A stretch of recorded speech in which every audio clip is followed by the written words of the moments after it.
Hello, this is Geoff Volker with In Depth Studies. Today we're looking at Romans chapter 12, verse 2, where the Apostle Paul says this: "Do not conform to the pattern of this world, but be transformed by the renewing of the mind.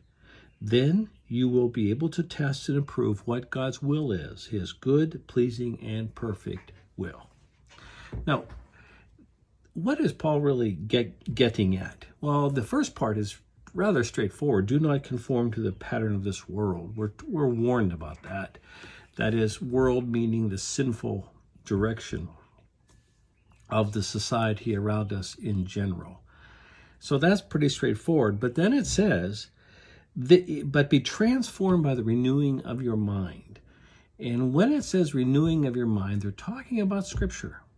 That is, you replace worldly thoughts with biblical thoughts. And if you replace worldly thoughts with biblical thoughts, that's the assumption, of course, is that biblical thoughts in context, that you will be able to test and approve what God's will is, his good, pleasing, and perfect will. Now, we've got to be careful that when it says good, pleasing, and perfect will, this is just a literary device, meaning Scripture is his good, pleasing, and perfect will.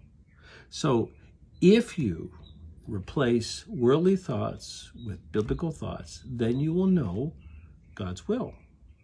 And his will is good, pleasing, and perfect. So Scripture is the revealed will of God, or sometimes called the moral will of God.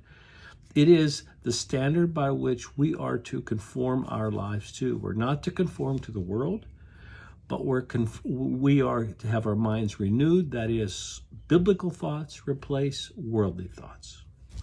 So if this has been helpful, you might want to check out more of Geoff's thoughts on youtube.com, and there you can subscribe. Thanks so much. Bye-bye.